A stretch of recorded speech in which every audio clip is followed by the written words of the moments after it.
당장 나가세요. 다시는 우리 앞에 나타나지 마세요.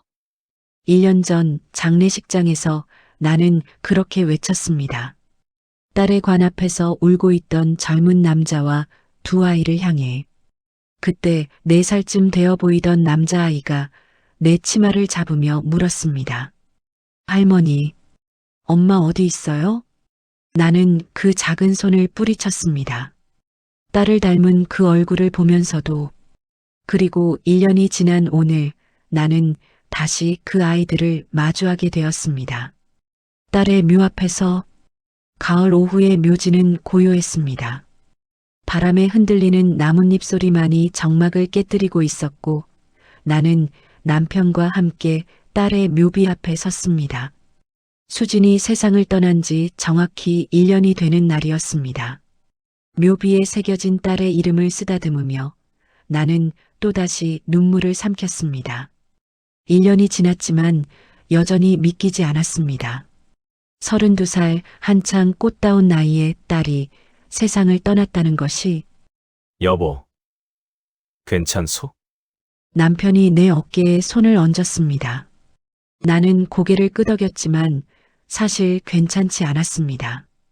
1년 내내 괜찮은 날이 단 하루도 없었습니다. 그때였습니다.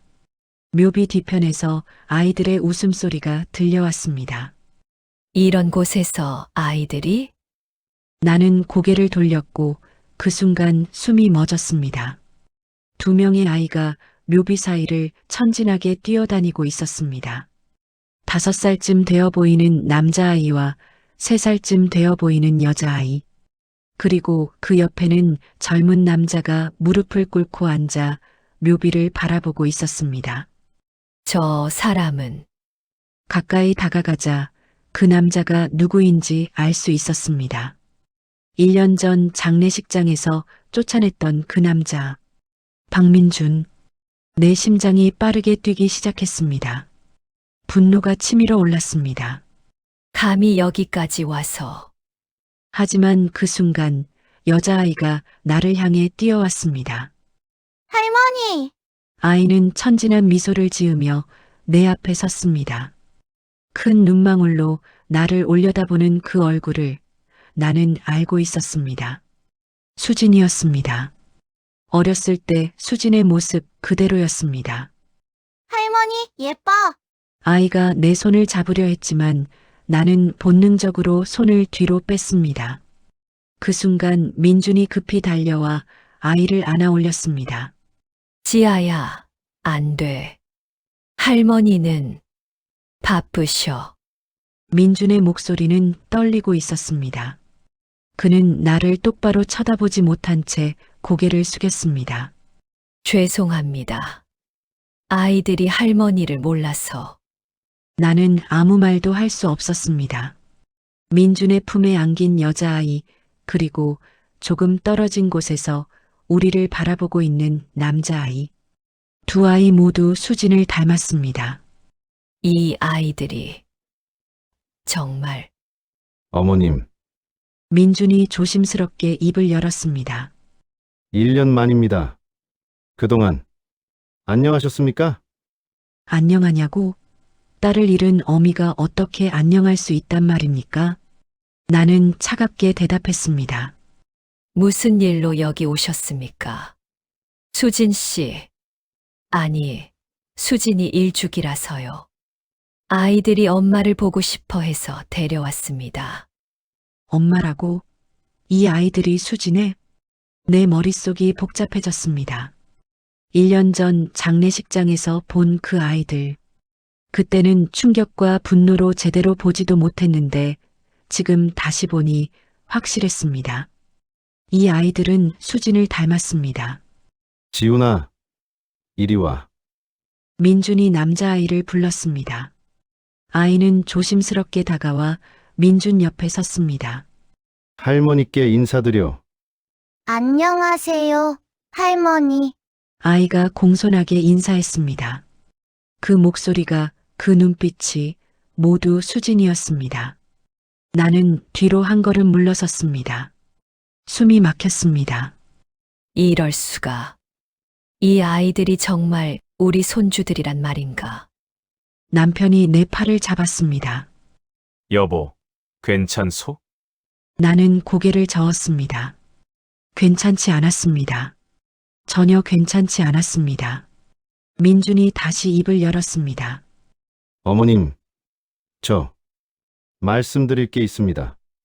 이 아이들은 수진이가 남긴 그만하세요. 나는 그의 말을 끊었습니다. 더 이상 듣고 싶지 않았습니다. 당신이 여기 올 이유가 없습니다. 아이들 데리고 가세요. 어머님, 제발, 가라고 했어요. 내 목소리가 떨렸습니다. 분노 때문인지 슬픔 때문인지 아니면 두려움 때문인지 알 수 없었습니다. 민주는 더 이상 말하지 않았습니다. 그저 두 아이의 손을 잡고 천천히 돌아섰습니다. 엄마한테 인사하고 가자. 민준이 아이들을 데리고 수진의 묘비 앞으로 갔습니다. 두 아이는 묘비를 쓰다듬으며 작은 목소리로 말했습니다. 엄마, 우리 왔어. 보고 싶어. 그 순간 내 가슴이 무너져 내렸습니다. 수진아, 이 아이들이 정말 내 아이들이니? 민준과 아이들이 묘지를 떠나는 모습을 바라보며 나는 그 자리에 주저앉았습니다. 남편이 나를 부축했지만 나는 일어설 힘이 없었습니다. 여보, 저 아이들이. 남편의 목소리도 떨리고 있었습니다. 수진이를 닮았소. 너무 닮았어. 나는 대답할 수 없었습니다. 다만 딸의 묘비를 붙잡고 울 뿐이었습니다. 그날 밤 나는 딸의 방으로 갔습니다. 1년 동안 그대로 보존해 둔 방. 딸의 책상 서랍을 열자 봉투 하나가 눈에 들어왔습니다. 엄마에게라고 적힌 봉투. 1년 전 딸의 유품을 정리하다 발견했지만 차마 열지 못했던 편지였습니다. 손이 떨렸습니다. 하지만 이제는 열어야 할 것 같았습니다. 봉투를 들고 거실로 돌아온 나는 소파에 앉아 한참을 그것을 바라보았습니다. 내가 뭐라고 썼니? 엄마한테 무슨 말을 하고 싶었니? 하지만 나는 결국 편지를 열지 못했습니다. 두려웠습니다. 딸의 마지막 말을 듣는 것이. 그날 밤 나는 잠들지 못했습니다. 머릿속에는 오직 한 가지 생각뿐이었습니다. 그 아이들이 정말 우리 손주들일까? 해시태그 2챕터 5년 전 딸과의 마지막 대화. 다음 날 아침 나는 남편에게 말했습니다. 여보, DNA 검사를 해야 할 것 같아요. 남편은 신문을 내려놓고 나를 바라봤습니다. 그 아이들이 정말 우리 손주인지 확인하고 싶다는 거요? 사실 나는 이미 알고 있었습니다. 그 아이들이 수진의 자식이라는 것을. 하지만 인정하고 싶지 않았습니다. 인정하는 순간 내가 5년 동안 얼마나 큰 실수를 했는지 마주해야 했으니까요. 남편이 한숨을 쉬었습니다. 당신은 아직도 그때 일을 후회하고 있어? 그때 일. 5년 전 딸과의 마지막 대화. 나는 대답하지 않았습니다. 대답할 수 없었습니다.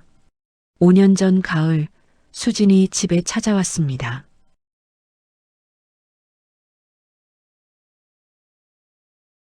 대학을 졸업하고 출판사에 취직한 지 2년쯤 되었을 때였습니다. 엄마, 제가 드릴 말씀이 있어요. 딸의 표정이 심각했습니다. 나는 불안한 예감이 들었습니다. 무슨 일이니? 회사에서 무슨 일 있었어? 아니에요. 회사는 괜찮아요. 그게 아니라 수지는 잠시 망설이다가 입을 열었습니다. 저 사랑하는 사람이 생겼어요. 나는 안도했습니다. 그 정도 일이라면 괜찮았습니다. 그래, 좋은 사람이니? 언제 한번 데려와. 엄마가 봐야지. 그리고 아이가 생겼어요. 순간 시간이 멈춘 것 같았습니다. 뭐라고? 엄마, 저 임신했어요. 지금 3개월이에요. 나는 소파에서 벌떡 일어났습니다. 수진아, 지금 무슨 소리 하는 거니? 결혼도 안 했는데 아이가 생겼다고? 엄마, 저희 결혼하려고 해요. 그래서 말씀드리러 온 거예요. 그 남자는 누구니? 이름이 뭐고, 집안은 어디고, 무슨 일 하는 사람이야? 수진의 얼굴이 굳어졌습니다. 박민준이요. 저랑 같은 출판사에서 일하는 편집자예요. 편집자. 그게 무슨 직업이야? 돈은 얼마나 버는데? 엄마, 그게 중요한 게 아니에요. 저는 그 사람을 사랑해요. 사랑, 수진아, 너 정신 차려. 사랑만으로 결혼하는 게 아니야. 그 사람 집안은 어디니? 부모님은 뭐 하시는 분들이고? 평범한 집안이에요. 아버지는 고등학교 선생님이시고, 어머니는 간호사세요. 나는 한숨을 쉬었습니다. 수진아, 우리 집안이 어떤 집안인데 그런 사람이랑 결혼을 해? 너는 재벌가 외동딸이야. 내 신분에 맞는 사람을 만나야지. 엄마, 신분이 뭐가 중요해요? 저는 그 사람을 사랑하고, 그 사람도 저를 사랑해요. 그걸로 충분하잖아요. 충분하지 않아. 결혼은 사랑만으로 하는 게 아니야. 집안, 재산, 사회적 지위, 그런 게 다 중요해. 수진의 눈에 눈물이 고였습니다. 엄마는 제 행복보다 체면이 더 중요하세요? 이게 다 너를 위한 거야. 엄마가 너보다 세상을 더 잘 알아. 아니에요. 엄마는 절 모르세요. 제가 뭘 원하는지, 제가 어떻게 살고 싶은지, 엄마는 한 번도 물어본 적이 없어요. 수진아, 말 조심해. 엄마가 너를 위해 얼마나 많은 걸 희생했는데. 희생이요? 제가 원한 적 없는 희생이에요. 수진이 소리쳤습니다. 나는 그 순간 딸의 얼굴을 제대로 본 것 같았습니다. 딸은 울고 있었습니다. 엄마, 저는 제 인생을 살고 싶어요. 엄마가 정해준 대로가 아니라 제가 선택한 대로 살고 싶어요. 그래서 결혼도 안 하고 아이부터 낳았다는 거니? 세상 사람들이 뭐라고 하겠니? 우리 집안 체면이 말이 아니야. 체면. 엄마한테는 그게 전부예요? 제 행복보다 남들 시선이 더 중요하세요? 당장 그 남자랑 헤어지고 아이는 어떻게든 해야지. 수진의 얼굴이 창백해졌습니다. 어떻게든 하다니. 엄마, 이건 제 아이예요. 제가 낳을 거예요. 안 돼. 절대 안 돼. 엄마는 절 믿지 않으시는군요. 제 선택을, 제 사랑을. 수진이 가방을 들고 일어섰습니다. 어디 가니? 수진아. 저 이제 안 올게요. 엄마가 절 이해해 주실 때까지는. 수진아, 당장 돌아와. 하지만 딸은 돌아오지 않았습니다. 그것이 딸과의 마지막 대화였습니다. 그 후 5년 동안 나는 수진에게 수없이 전화를 걸었습니다. 하지만 딸은 한 번도 받지 않았습니다. 문자를 보내도 답이 없었습니다. 처음에는 화가 났습니다. 내가 딸을 위해서 하는 말인데 왜 이해를 못하지? 하지만 시간이 지날수록 불안해졌습니다. 딸이 잘 지내고 있을까? 아이는 낳았을까? 그리고 후회가 밀려왔습니다. 내가 너무 심하게 말한 건 아닐까? 딸의 말을 들어줬어야 했나? 하지만 나는 자존심 때문에 먼저 연락할 수 없었습니다. 딸이 먼저 사과해야지. 내가 왜 먼저 연락해? 그렇게 5년이 흘렀습니다. 1년 전 어느 날 밤 경찰에게서 전화가 왔습니다. 강수진 씨의 보호자이신가요? 네, 제가 어머니입니다. 무슨 일이세요? 교통사고가 있었습니다. 지금 병원으로 오시겠습니까? 나는 남편과 함께 병원으로 달려갔습니다. 하지만 딸은 이미 세상을 떠난 후였습니다. 죄송합니다. 최선을 다했지만 의사의 말이 들리지 않았습니다. 나는 그저 딸의 차가운 손을 붙잡고 울 뿐이었습니다. 수진아, 엄마야. 일어나. 제발 일어나. 하지만 딸은 대답하지 않았습니다. 영영. 장례식장에서 나는 그 남자를 봤습니다. 두 아이를 데리고 온 젊은 남자. 어머님, 그가 나를 향해 다가왔지만 나는 손을 들어 막았습니다. 나가세요. 당신 때문에 우리 딸이 이렇게 됐어요. 어머님, 제발 오해를. 나가라고 했어요. 당신이 우리 딸을 망쳤어요. 그때 4살쯤 되어 보이는 남자아이가 내 치마를 잡았습니다. 할머니, 엄마, 어디 있어요? 나는 그 아이의 얼굴을 보는 순간 숨이 멎었습니다. 딸을 닮았습니다. 너무나 닮았습니다. 하지만 나는 그 손을 뿌리쳤습니다. 당장 나가세요. 다시는 우리 앞에 나타나지 마세요. 민주는 더 이상 말하지 않았습니다. 그저 두 아이의 손을 잡고 장례식장을 떠났습니다. 그 뒷모습을 보며 나는 생각했습니다. 내가 옳은 일을 한 거야. 저 사람 때문에 우리 딸이 죽었어.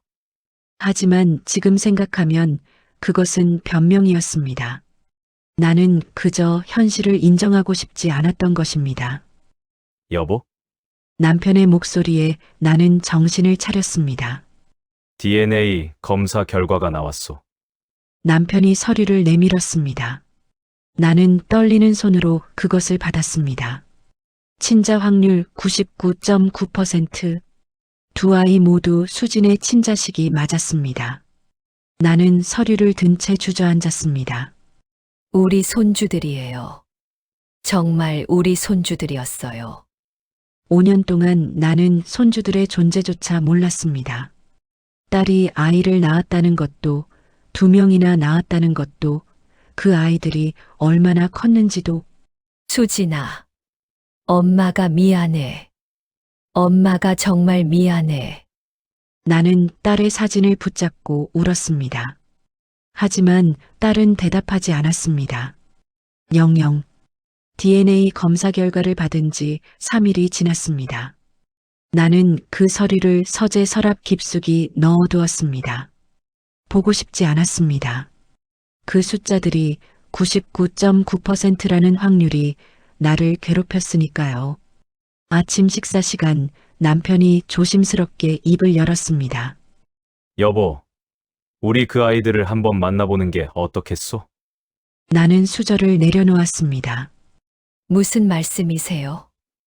우리 손주들이잖소. DNA 검사 결과도 나왔고. 그렇다고 해서 당장 만날 수는 없어요. 왜요? 우리 손주들인데. 나는 대답하지 않았습니다. 사실 나도 알고 있었습니다. 만나야 한다는 것을. 하지만 두려웠습니다. 만나면 뭐라고 말해야 하지? 5년 동안 외면했던 것을 어떻게 설명하지? 그리고 무엇보다 체면이 걱정되었습니다. 여보, 세상 사람들이 뭐라고 하겠어요? 우리 딸이 결혼도 안 하고 아이를 낳았다는 걸 알면. 남편이 한숨을 쉬었습니다. 당신은 아직도 체면이 더 중요하오? 딸을 잃은 슬픔보다. 그게 아니라 그럼 뭐요? 손주들이 우리 앞에 있는데 우리가 외면하면 그게 사람이요? 나는 말문이 막혔습니다. 남편의 말이 옳았습니다. 하지만 인정하고 싶지 않았습니다. 그날 오후 나는 결국 민준에게 전화를 걸었습니다. 손이 떨렸습니다. 여보세요? 민준의 목소리가 들렸습니다. 1년 만에 듣는 목소리였습니다. 저 김영숙입니다. 전화 너머로 침묵이 흘렀습니다. 어머님, 한 번 만나고 싶습니다. 아이들과 함께. 정말이세요? 민준의 목소리가 떨렸습니다. 전화를 끊고 나서 나는 한참을 그 자리에 앉아 있었습니다. 내가 제대로 하는 걸까? 이게 맞는 걸까? 다음 날 오후 2시 초인종이 울렸습니다. 가정부가 문을 열자 민준이 두 아이의 손을 잡고 들어왔습니다. 아이들은 깨끗한 옷을 입고 있었지만 옷이 조금 낡아 보였습니다. 어머님, 안녕하세요. 민준이 깊게 인사했습니다. 아이들도 따라서 인사했습니다. 안녕하세요, 할머니. 나는 아이들을 바라봤습니다. 묘지에서 봤을 때보다 더 자세히 볼 수 있었습니다. 남자아이는 수진의 눈을 가졌고 여자아이는 수진의 미소를 가졌습니다. 앉으세요. 나는 최대한 차분한 목소리로 말했습니다. 민준과 아이들이 소파에 앉았습니다. 가정부가 차와 과자를 가져왔습니다. 여자아이가 과자를 보고 눈을 반짝였지만 민준이 조용히 말렸습니다.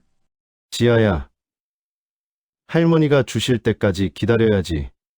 먹어도 돼요.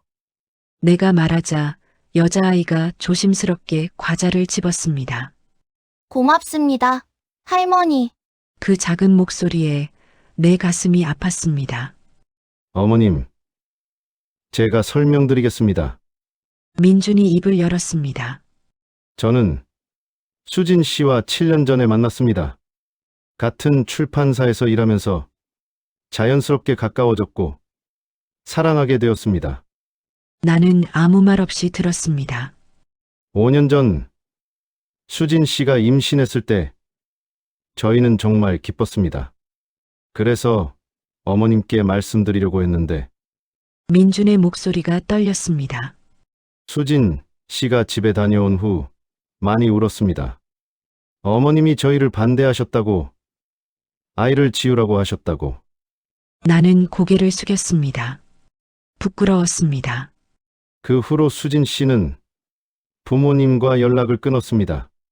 저는 말렸습니다.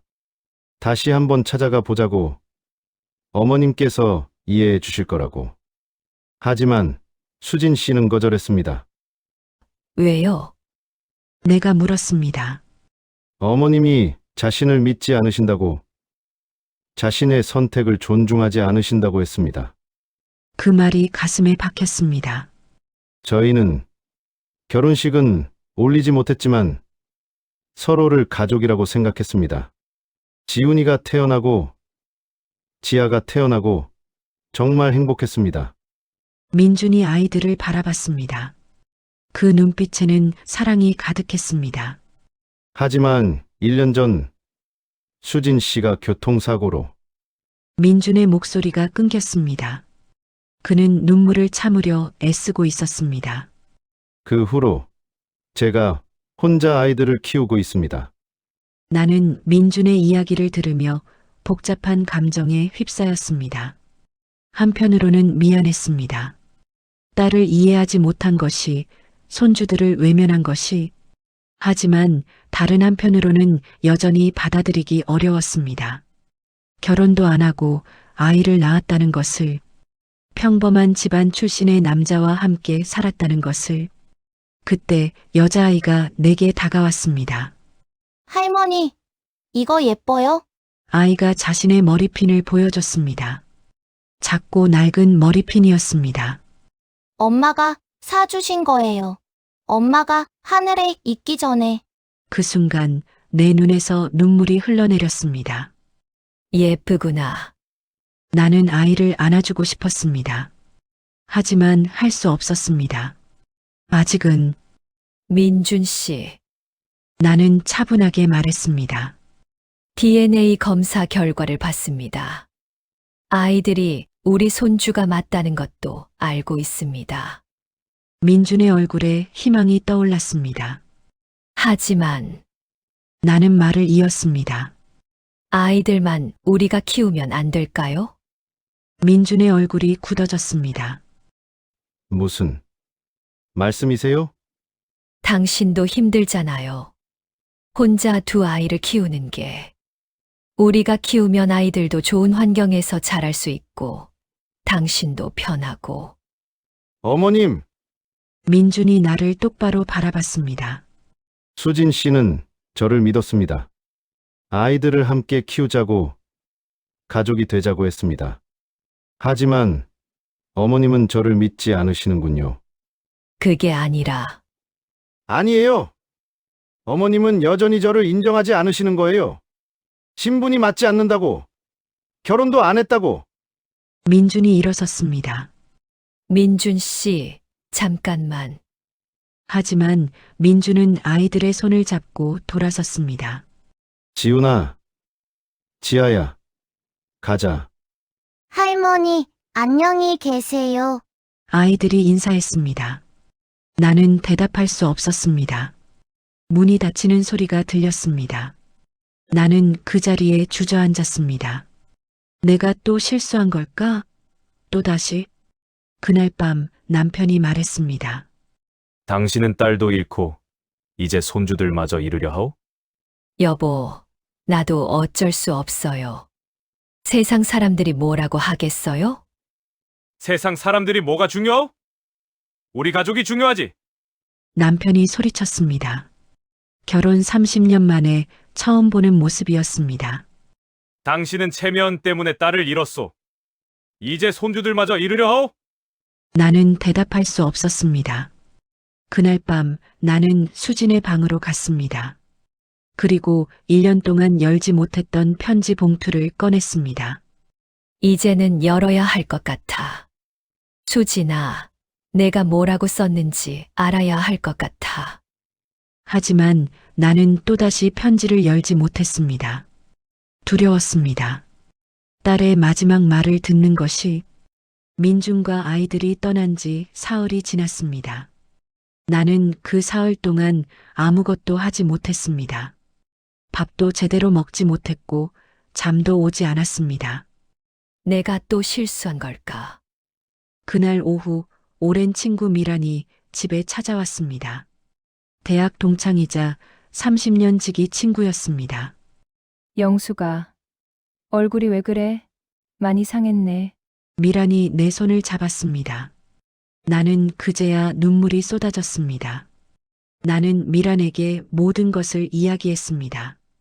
DNA 검사 결과 민준과 손주들을 만난 일, 그리고 아이들만 데려와서 키우자고 제안한 일까지.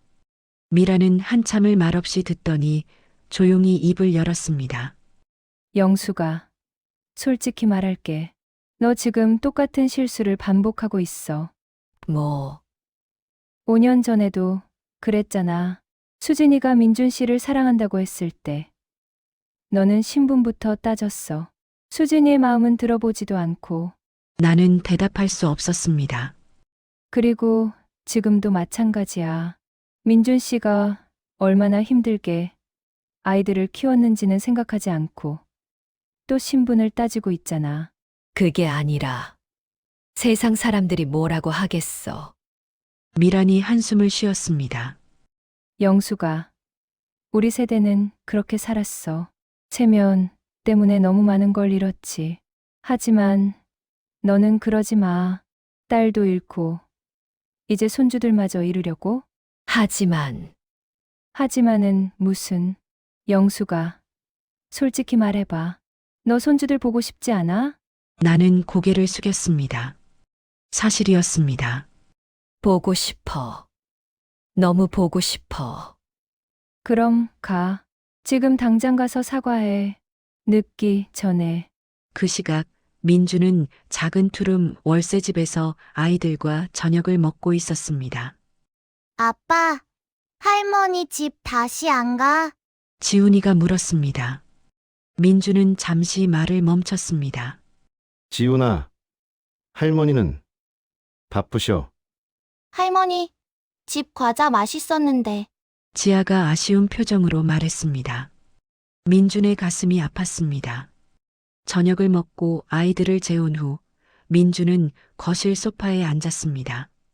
수진의 사진을 꺼내 들었습니다. 수진아, 내가 잘한 걸까? 사진 속 수진은 환하게 웃고 있었습니다. 어머님이 아이들만 데려가서 키우자고 하셨어. 나는 화가 났어. 5년 전에 너를 인정하지 않으셨던 것처럼 지금도 나를 인정하지 않으시는 것 같아서. 민주는 한숨을 쉬었습니다. 그때 핸드폰이 울렸습니다. 민준의 어머니였습니다. 민준아, 수진이 어머님도 딸을 잃은 슬픔이 크실 거야. 그 슬픔을 어떻게 표현해야 할지 모르시는 거지. 하지만 엄마, 민준아, 너도 한 번 더 용기를 내봐. 아이들을 위해서라도. 전화를 끊고 나서 민주는 아이들 방으로 갔습니다. 두 아이가 나란히 누워 자고 있었습니다. 너희들을 위해서라도 나는 포기하면 안 되지. 그날 밤 나는 수진의 방으로 갔습니다. 딸의 책상 서랍을 열자 일기장이 눈에 들어왔습니다. 떨리는 손으로 일기장을 펼쳤습니다. 2020년 3월 15일. 오늘 민준 씨를 처음 만났다. 정말 따뜻한 미소를 가진 사람이었다. 2022년 8월 3일. 지훈이가 태어났다. 민준 씨가 아기를 안고 우는 모습을 보니 이 사람과 함께라면 어떤 어려움도 이겨낼 수 있을 것 같다. 2024년 6월 10일. 지아가 태어났다. 우리 가족이 넷이 되었다. 엄마한테 보여드리고 싶다. 우리가 얼마나 행복한지. 나는 일기장을 읽으며 울었습니다. 딸은 행복했습니다. 민준과 함께, 아이들과 함께 정말 행복했습니다. 일기장 마지막 페이지에는 이렇게 적혀 있었습니다. 2025년 1월 5일. 엄마한테 다시 한번 용기를 내봐야겠다. 아이들이 할머니를 보고 싶어 한다. 이번에는 꼭 성공하고 싶다. 그것이 딸의 마지막 일기였습니다. 그리고 일주일 후 딸은 세상을 떠났습니다. 수진아, 엄마가 정말 미안해. 나는 일기장을 붙잡고 밤새 울었습니다. 다음 날 아침 나는 남편에게 말했습니다. 여보, 나 민준 씨한테 가려고 해요. 남편이 놀란 표정으로 나를 바라봤습니다. 정말이요? 네. 미란이 말이 맞아요. 나는 또 같은 실수를 하고 있었어요. 이번에는 제대로 하고 싶어요. 남편이 내 손을 잡았습니다. 잘 생각했소.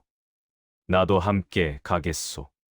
나는 장례식 서류에서 민준의 주소를 찾았습니다.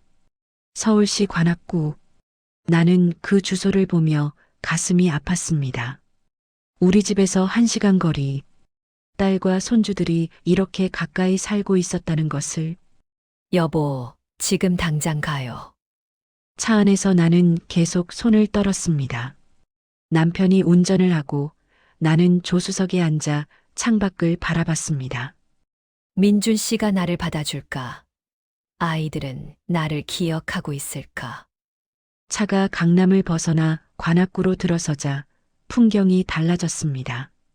고급 주택가 대신 낡은 빌라들이 보였고 넓은 도로 대신 좁은 골목길이 나타났습니다.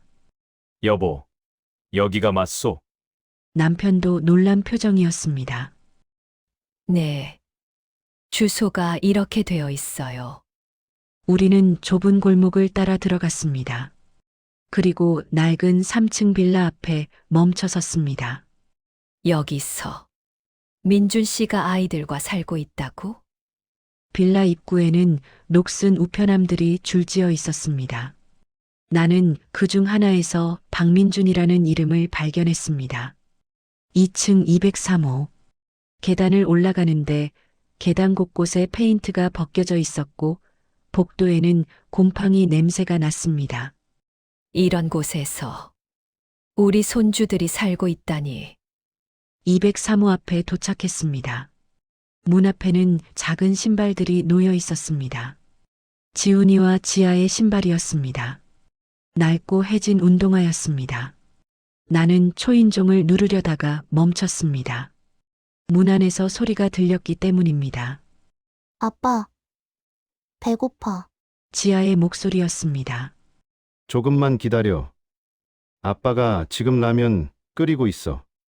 민준의 목소리가 들렸습니다. 피곤에 지친 목소리였습니다. 또 라면이야? 어제도 라면 먹었는데. 지훈이의 목소리였습니다. 미안해, 지훈아. 이번 달은 돈이 좀 부족해서 다음 주에 월급 들어오면 고기 사줄게. 나는 그 자리에서 얼어붙었습니다. 아빠, 할머니 집에 가면 맛있는 거 많이 먹을 수 있어? 지아가 물었습니다. 민준이 대답하지 않았습니다. 아빠, 할머니가 우리 싫어하는 거야? 지훈이가 물었습니다. 아니야.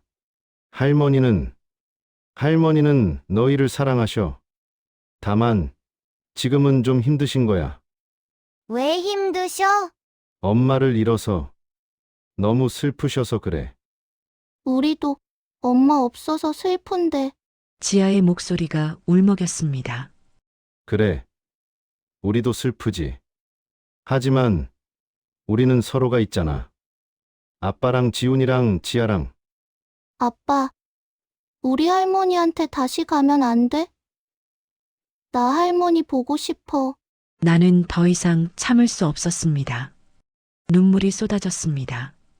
남편이 내 어깨를 붙잡았습니다. 여보, 괜찮소? 나는 고개를 저었습니다. 괜찮지 않았습니다. 나는 떨리는 손으로 초인종을 눌렀습니다. 딩동. 안에서 소리가 멈췄습니다. 그리고 발소리가 들렸습니다. 문이 열렸습니다. 민준이 나타났습니다. 그는 낡은 티셔츠와 추리닝 바지를 입고 있었고 머리는 헝클어져 있었습니다. 얼굴에는 수염이 자라 있었고 눈 밑에는 다크서클이 짙었습니다. 어머님, 민준이 놀란 표정으로 나를 바라봤습니다. 민준 씨, 제가 왔습니다. 나는 겨우 말을 꺼냈습니다. 어떻게? 여기를, 주소를 알아냈습니다. 민준 씨, 제가 할 말이 있어서. 그때 안에서 아이들의 목소리가 들렸습니다. 아빠, 누구야? 지훈이와 지아가 문 쪽으로 달려왔습니다. 그리고 나를 보는 순간 멈춰 섰습니다. 할머니, 지아가 소리쳤습니다. 할머니가 왔어. 지훈이도 기뻐하며 소리쳤습니다. 두 아이가 나를 향해 달려왔습니다. 나는 무릎을 꿇고 두 아이를 안았습니다. 할머니, 보고 싶었어. 할머니, 우리 집에 왔어. 아이들의 목소리가 내 귀에 들렸습니다. 나는 두 아이를 꽉 안고 울었습니다. 미안해. 할머니가 정말 미안해. 민준이 우리를 집 안으로 들였습니다. 집은 작았습니다. 거실 겸 주방 그리고 작은 방 하나. 그게 전부였습니다. 거실에는 낡은 소파 하나와 작은 식탁이 있었고 주방에는 라면 냄비가 끓고 있었습니다. 벽에는 수진의 사진이 걸려 있었습니다. 그리고 그 옆에는 아이들이 그린 그림들이 붙어 있었습니다. 엄마, 보고 싶어요. 할머니 만나고 싶어요. 아이들의 그림을 보는 순간 나는 또다시 눈물이 쏟아졌습니다. 앉으세요. 민준이 소파를 권했습니다. 나와 남편은 소파에 앉았습니다. 소파는 낡아서 스프링이 튀어나와 있었습니다. 차라도 드릴까요? 아니요, 괜찮습니다. 나는 민준을 바라봤습니다. 그는 3일 전보다 더 야위어 보였습니다. 민준 씨, 제가 사과하러 왔습니다. 제가 너무 심한 말을 했습니다. 아이들만 데려가서 키우겠다니. 그건 정말 잘못된 생각이었어요. 민준이 고개를 숙였습니다. 어머님, 저도 너무 감정적으로 대응했습니다. 죄송합니다. 아니에요. 민준 씨가 화낼 만했어요. 제가 민준 씨를 인정하지 않았으니까요. 민준이 천천히 입을 열었습니다. 어머님, 솔직히 말씀드리겠습니다. 저는 1년 동안 정말 힘들었습니다. 수진 씨가 돌아가신 후 저는 회사를 그만뒀습니다. 아이들을 돌볼 사람이 없었거든요. 지금은 집에서 프리랜서로 편집 일을 하고 있습니다. 그래서 이렇게 나는 주변을 둘러봤습니다. 낡은 집, 라면, 냄비, 아이들의 해진 옷. 네. 돈이 많이 부족합니다. 아이들 어린이집비, 생활비, 월세, 매달 빠듯합니다. 민준의 목소리가 떨렸습니다. 하지만 저는 포기할 수 없습니다. 이 아이들은 수진 씨가 남긴 전부니까요. 제가 지켜야 합니다. 나는 더 이상 참을 수 없었습니다.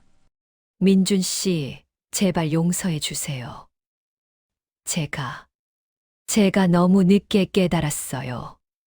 나는 민준 앞에 무릎을 꿇었습니다. 어머님, 안 됩니다. 민준이 급히 나를 일으켰습니다. 제발 용서해 주세요. 그리고 우리 가족이 되어 주세요. 남편이 나서서 말했습니다. 민준 씨, 우리 집으로 오시오. 아이들과 함께.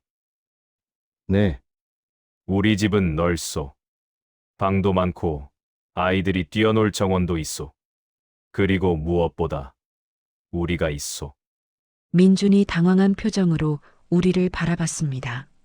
하지만 저는 민준 씨는 우리 사위요. 그리고 이 아이들은 우리 손주들이요. 가족이 함께 사는 게 당연하지 않소? 나도 민준의 손을 잡았습니다.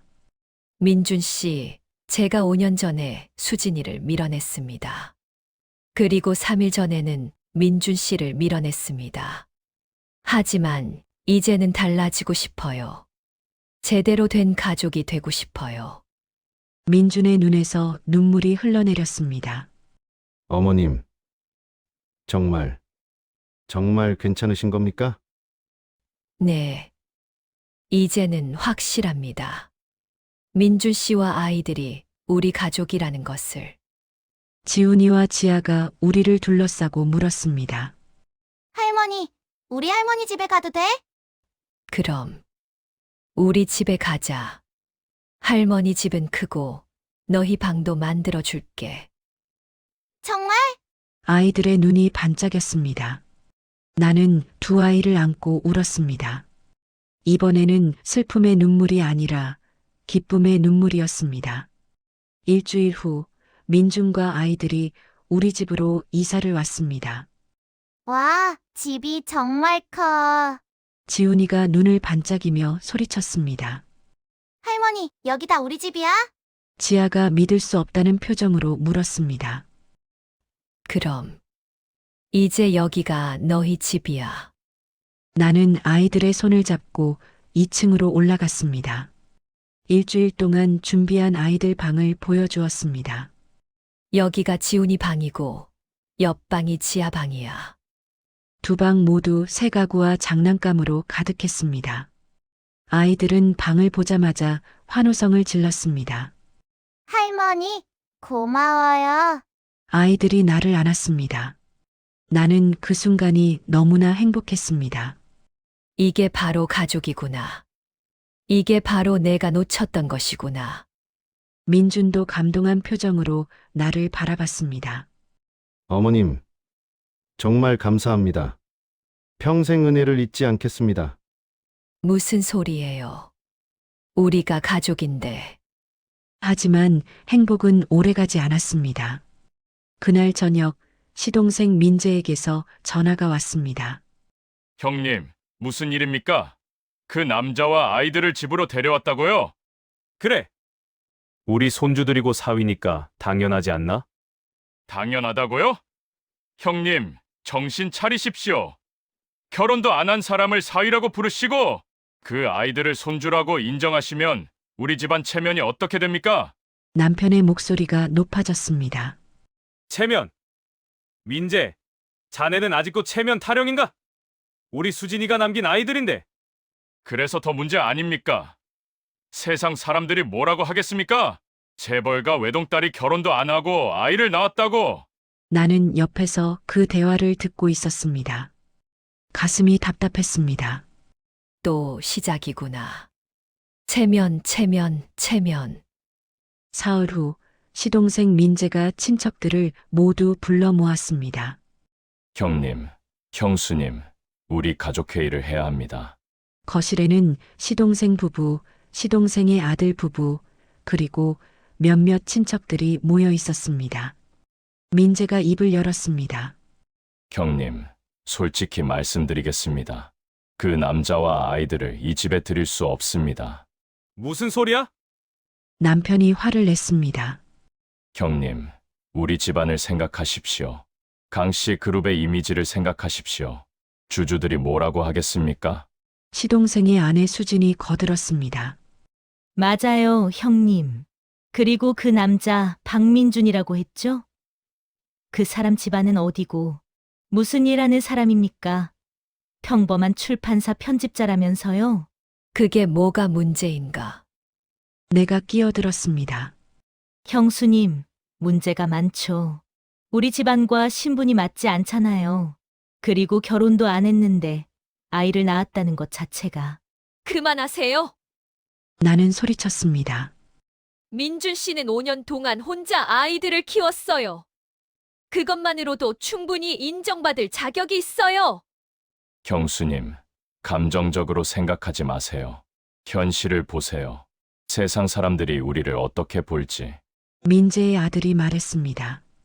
저는 회사 이사회에서 이미 압박을 받고 있습니다. 회장님 손주들이 사생아라는 소문이 돌고 있어요. 사생아라고? 남편이 벌떡 일어났습니다. 그게 무슨 소리야?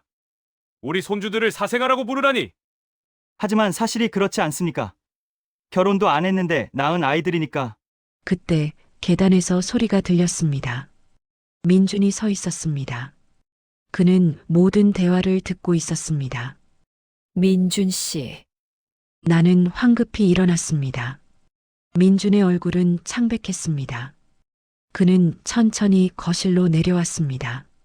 죄송합니다. 제가 이 집안에 폐를 끼치고 있었군요. 민준 씨, 아니에요. 그게 아니라 아닙니다, 어머님. 저도 알고 있었습니다. 제가 이 집안과 어울리지 않는다는 것을. 민재가 민준을 바라보며 말했습니다. 박민준 씨, 솔직히 말씀드리죠. 아이들은 우리가 키우겠습니다. 하지만 당신은 이 집을 떠나주셨으면 합니다. 뭐라고?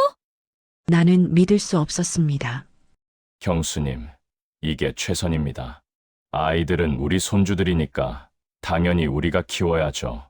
하지만 박민준 씨는 솔직히 우리 집안 사람이 아니지 않습니까? 민준이 고개를 숙였습니다. 알겠습니다. 제가 떠나겠습니다. 민준 씨, 나는 민준의 팔을 붙잡았습니다. 안 돼요. 민준 씨는 아이들의 아버지예요. 떠날 수 없어요. 어머님, 괜찮습니다. 저는 이미 각오하고 있었습니다. 민준이 쓸쓸하게 웃었습니다. 수진 씨가 살아계셨을 때도 그랬습니다. 저는 항상 어울리지 않는 사람이었죠. 이번에도 마찬가지입니다. 그때 2층에서 아이들의 울음소리가 들렸습니다. 아빠, 아빠, 어디가? 지훈이와 지아가 계단을 뛰어내려왔습니다. 아빠, 우리 두고 가지 마. 아이들이 민준을 붙잡고 울었습니다. 아빠는 안 가. 아빠는 너희 곁에 있을 거야. 민준이 아이들을 안았습니다. 그의 눈에서도 눈물이 흘러내렸습니다. 나는 그 모습을 보며 가슴이 찢어지는 것 같았습니다. 이게 뭐 하는 짓인가? 또다시 가족을 떼어놓으려 하다니. 나는 친척들을 향해 돌아섰습니다. 여러분, 제 말 잘 들으세요. 모두가 나를 바라봤습니다. 저는 5년 전에 딸을 잃었습니다. 제 고집 때문에, 제 체면 때문에 딸을 밀어냈고, 그래서 딸을 영영 잃었습니다. 형수님, 이제 손주들을 찾았습니다. 그리고 민준 씨라는 훌륭한 사위도 얻었습니다. 저는 이번에는 놓치고 싶지 않습니다.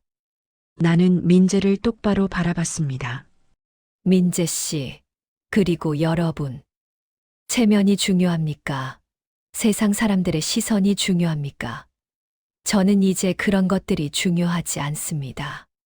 하지만 형수님, 회사는 어떻게 하시려고? 회사가 뭐가 중요합니까? 제 가족이 더 중요합니다. 나는 소리쳤습니다. 저는 딸도 잃고 5년 동안 손주들도 모르고 살았습니다.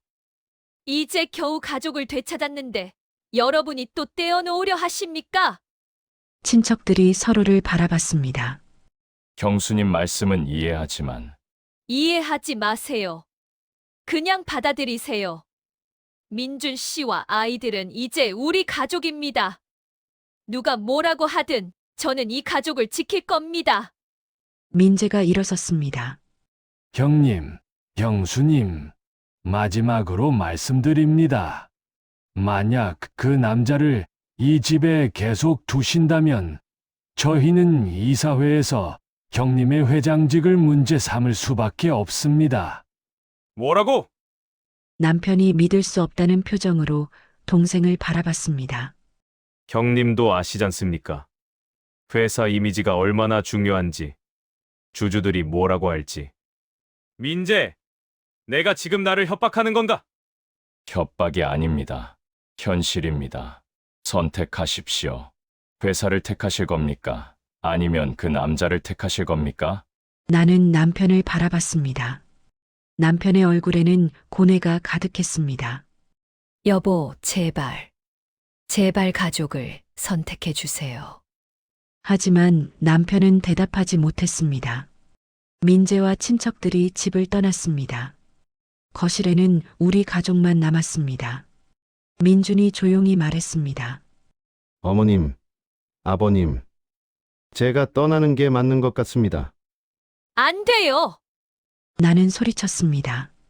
민준 씨는 어디에도 가지 않아요. 우리가 함께 있을 거예요. 하지만 내 목소리는 떨리고 있었습니다. 정말 그럴 수 있을까? 회사를 잃고 친척들과 등지고 세상과 싸우면서까지? 그날 밤 나는 잠들지 못했습니다. 그날 밤 나는 잠들지 못했습니다.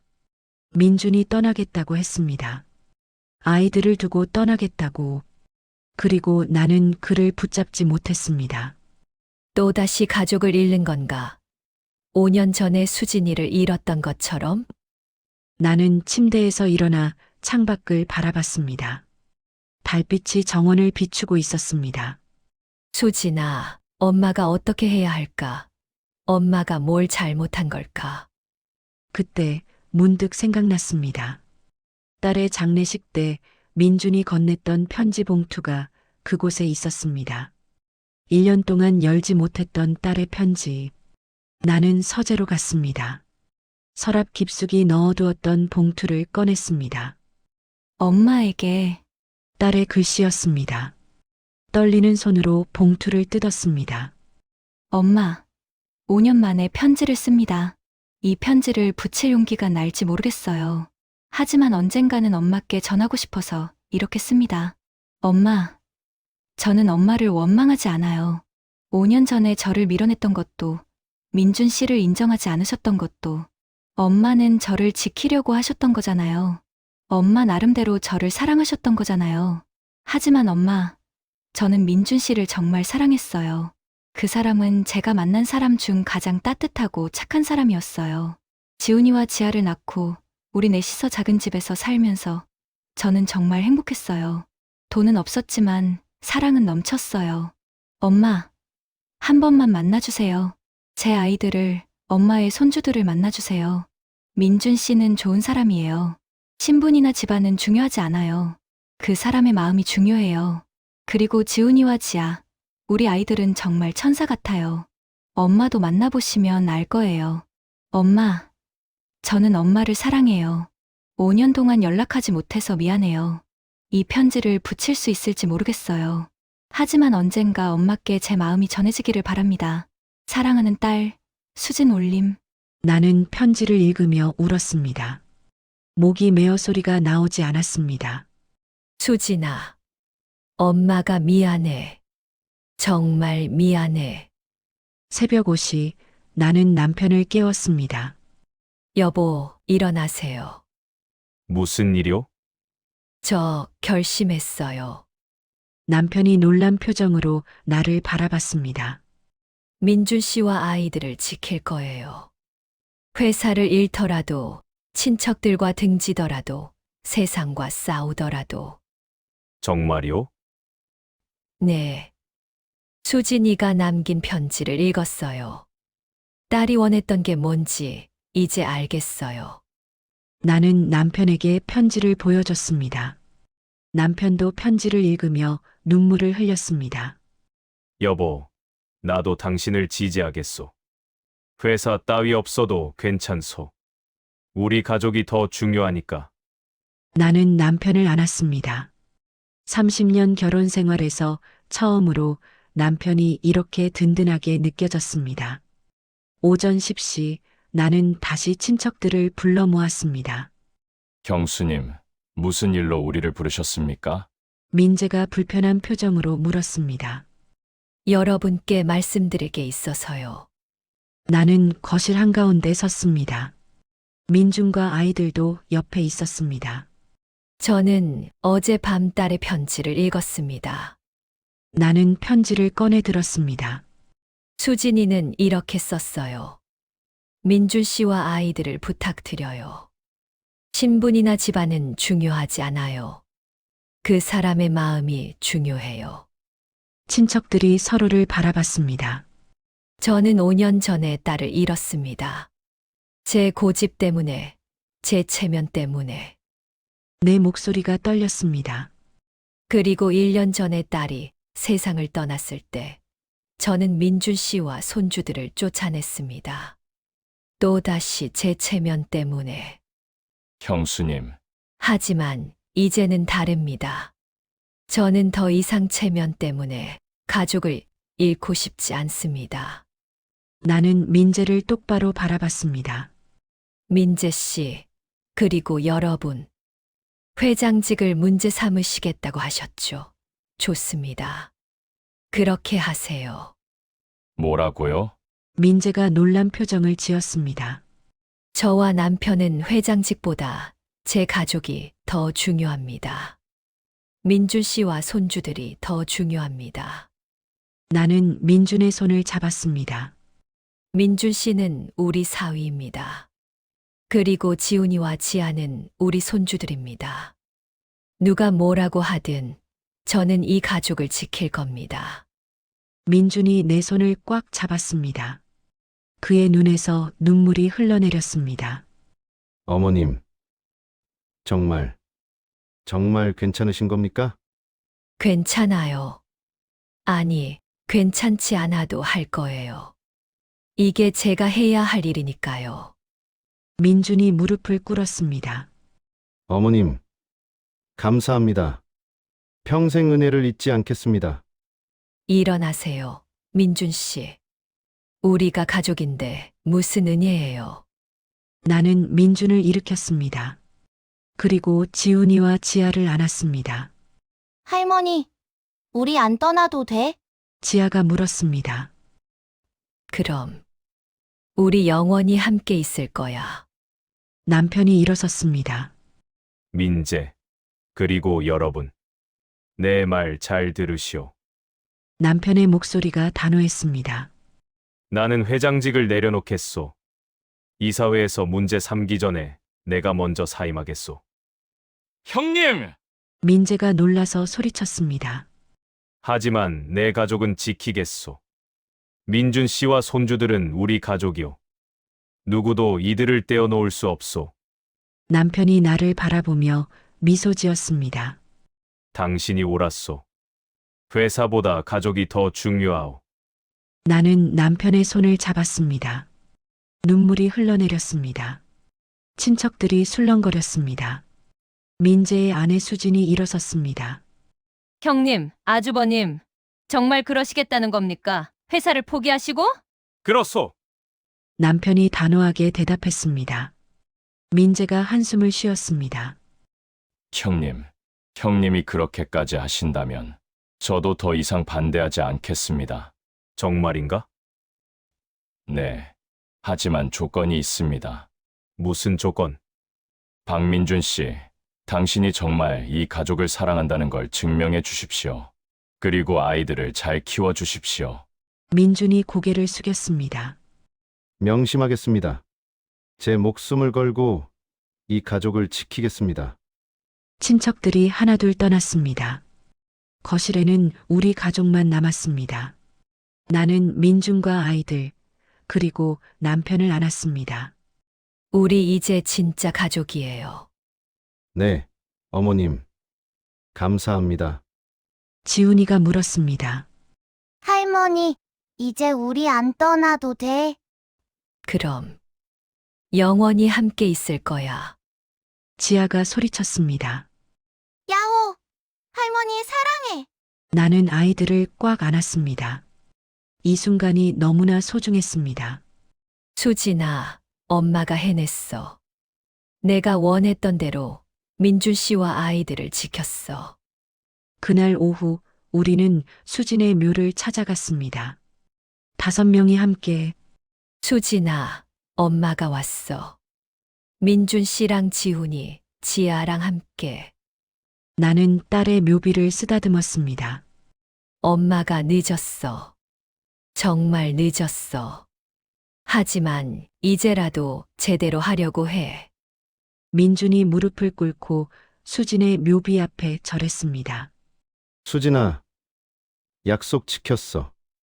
아이들 잘 키우고 있어. 그리고 이제 어머님, 아버님도 함께야. 지훈이와 지아도 묘비 앞에 앉았습니다. 엄마, 우리 이제 할머니, 할아버지랑 같이 살아. 정말 좋아. 나는 눈물을 닦으며 미소 지었습니다. 수진아, 고마워. 이렇게 소중한 가족을 남겨줘서. 하늘에서 따뜻한 바람이 불어왔습니다. 마치 딸이 대답하는 것 같았습니다. 1년이 지났습니다. 봄날 오후 나는 정원에서 아이들과 함께 있었습니다. 지훈이와 지아는 이제 6살, 4살이 되었습니다. 할머니, 이 꽃 예쁘죠? 지아가 튤립을 꺾어내게 건넸습니다. 예쁘구나. 우리 지아가 골라준 거니까 더 예쁘네. 나는 지아를 안아 올렸습니다. 1년 전만 해도 상상할 수 없었던 일이었습니다. 할머니, 저 나비 좀 봐요. 지훈이가 나비를 쫓아 뛰어다녔습니다. 건강하고 밝게 자라는 아이들을 보니 가슴이 벅찼습니다. 민주는 이제 강남의 작은 출판사 사무실을 얻어 일하고 있었습니다. 남편이 투자해준 작은 출판사였습니다. 어머님, 다녀왔습니다. 저녁 6시 민준이 퇴근해서 돌아왔습니다. 1년 전에 지친 모습은 온데간데 없었습니다. 깔끔한 정장 차림에 환한 미소를 띤 얼굴. 오늘 일은 잘 됐어요? 네, 어머님. 오늘 새 작가와 계약했어요. 정말 좋은 원고더라고요. 잘 됐네요. 저녁 준비 거의 다 됐으니까 씻고 오세요. 네, 어머님. 감사합니다. 민주는 이제 정말 우리 아들 같았습니다. 아침마다 어머님, 안녕히 주무셨어요? 라고 인사하고 저녁이면 아이들과 함께 식탁에 앉았습니다. 남편은 회장직을 내려놓았지만 오히려 더 행복해 보였습니다. 여보, 이렇게 사는 게 진짜 사는 거요. 회사 일로 스트레스 받던 때보다 훨씬 좋소. 저도 그래요. 이제야 진짜 가족이 뭔지 알 것 같아요. 어느 날 밤 나는 혼자 수진의 방에 앉아 있었습니다. 이제는 이 방에 들어와도 눈물이 나지 않았습니다. 수진아, 엄마가 많이 변했지. 딸의 사진을 바라보며 나는 생각했습니다. 1년 전만 해도 나는 체면과 신분을 가장 중요하게 생각했습니다. 세상 사람들의 시선이 두려웠고 재벌가의 명예를 지켜야 한다고 믿었습니다. 하지만 지금은 다릅니다. 가족이 가장 중요해. 사랑이 가장 중요해. 민재와 친척들은 처음에는 우리를 비난했습니다. 하지만 시간이 지나면서 조금씩 태도가 변했습니다. 특히 민재의 아내 수지는 지난달에 우리 집에 와서 사과했습니다. 형수님, 제가 너무 심했어요. 민준 씨를 보니까 정말 좋은 사람이더라고요. 괜찮아요. 저도 처음에는 그랬으니까요. 저녁 식사 시간 우리 5명이 식탁에 둘러앉았습니다. 할아버지, 오늘 유치원에서 그림 그렸어요. 지훈이가 자랑스럽게 그림을 보여줬습니다. 가족 그림이었습니다. 할아버지, 할머니, 아빠, 지훈이, 지아. 그리고 하늘의 엄마. 우와, 우리 지훈이 그림 정말 잘 그렸네. 남편이 지훈이를 안아 올렸습니다. 할아버지, 엄마는 하늘에 있어요. 선생님이 그러는데 하늘에서 우리 지켜본대요. 그래, 맞아. 엄마가 하늘에서 우리 보고 있어. 나는 그림을 보며 눈시울이 붉어졌습니다. 하지만 이제는 슬픔보다 감사함이 더 컸습니다. 수진아, 내가 이렇게 좋은 사람을 만났구나. 그리고 이렇게 예쁜 아이들을 남겨줬구나. 아이들을 재운 후 나는 민준과 거실에서 차를 마셨습니다. 민준 씨, 행복해요? 네, 어머님. 정말 행복해요. 1년 전만 해도 상상할 수 없었어요. 민준의 눈에 눈물이 맺혔습니다. 수진이가 살아 있었으면 얼마나 좋았을까요?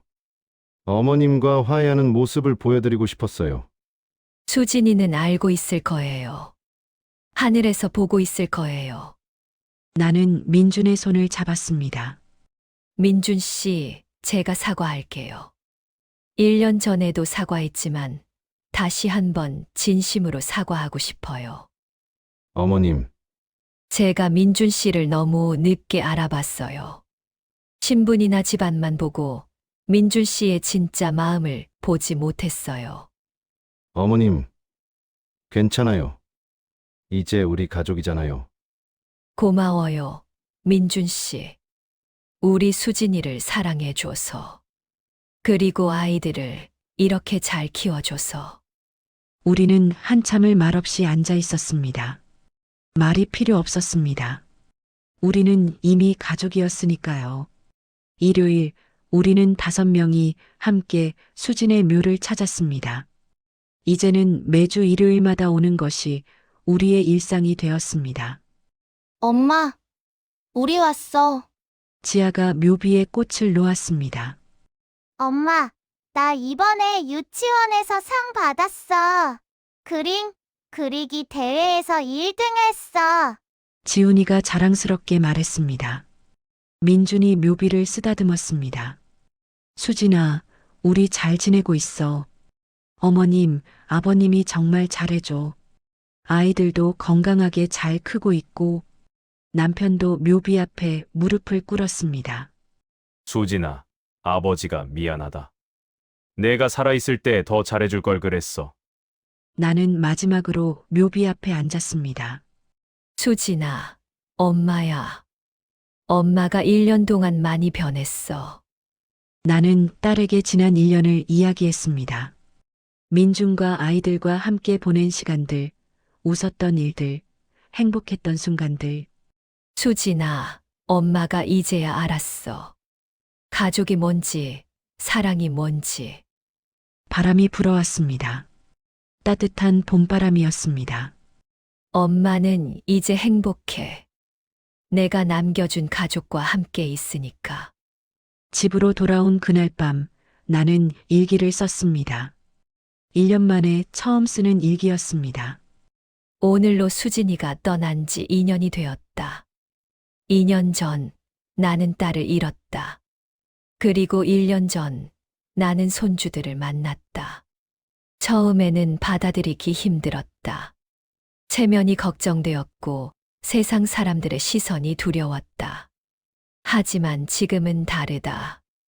민주는 내 아들이고 지훈이와 지아는 내 손주들이다. 우리는 가족이다. 가족이란 피로 연결된 것만이 아니다. 사랑으로 연결된 것이다. 나는 이제야 그것을 깨달았다. 수진아, 고마워. 이렇게 소중한 것을 가르쳐줘서. 그리고 미안해. 엄마가 너무 늦게 깨달아서. 하지만 이제라도 알게 되어서 다행이야.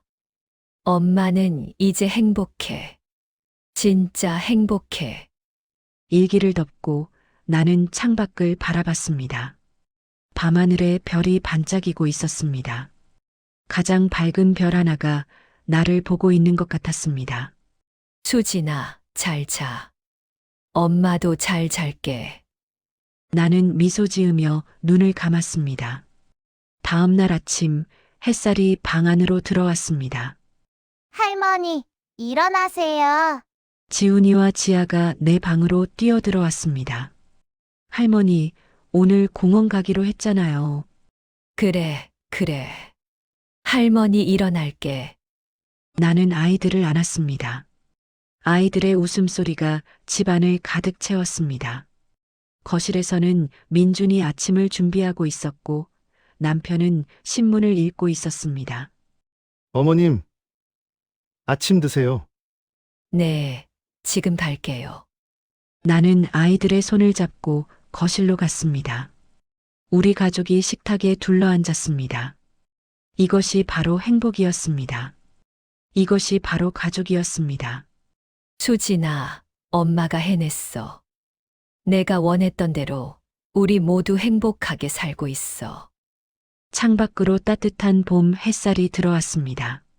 새로운 하루가 시작되었습니다. 우리 가족의 새로운 하루가